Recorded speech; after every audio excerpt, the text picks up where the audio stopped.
మనతో ఉన్నాడు. 2026 సంవత్సరంలో కూడా 2వ నెల అనగా ఫిబ్రవరి మాసంలో మనలందరినీ ప్రవేశింపచేసి సజీవ లెక్కలో ఉంచి ఈ విధముగా ప్రత్యేకముగా ఈరోజు రాత్రి ఆయన సన్నిధిలో ఒకటిగా కూడి ఒకే ఆత్మతో ఒకే మనసుతో దేవుణ్ణి ఆరాధించే భాగ్యాన్ని దేవుడు మనందరికి కూడా కలుగు చేసి ఉన్నాడు. అలాంటి దేవుణ్ణి పరిశుద్ధాత్మ దేవుని ఆహ్వానిస్తూ ప్రార్థన చేద్దాం. పరిశుద్ధాత్మ దేవా, మా మీదకి దిగిరమ్ము.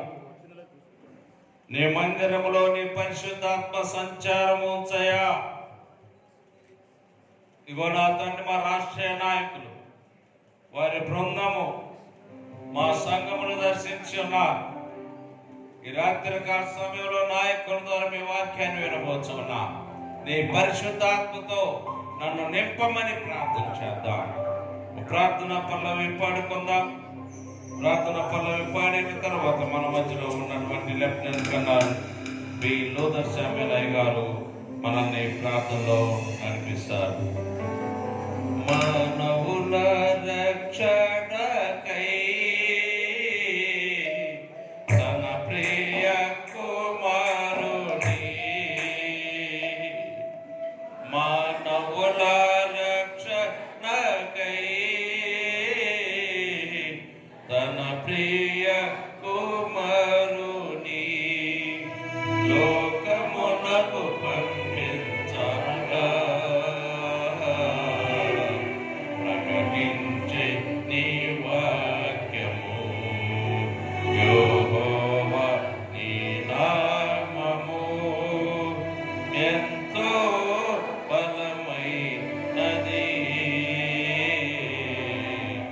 ఎంతో బలమైనది.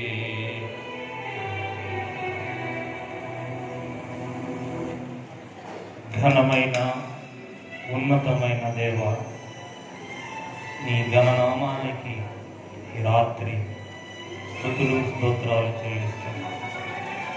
యెహోవా దేవుడు కాగలిగిన ప్రజలు ధన్యులు అని నీ లేఖన భాగాన్ని తెలియజేస్తున్నావు. అట్టి ధన్యతను నీవు మా అందరికి అనుగ్రహించి నీ ప్రజలుగా, నీ సొత్తుగా మమ్మలను ఈ రీతిగా ఏర్పరచుకున్న విధానాన్ని బట్టి కొన్నాను. అట్టి ఆధిక్యతో, అట్టి విశ్వాసముతో ఈ రాత్రి నీ ప్రియ బిడ్డలుగా నీ మందిరములో చేరి మేమందరము మీ నామంలో ప్రార్థిస్తున్నాం. ఇట్టి సహవాసాన్ని, ఇట్టి సమయాన్ని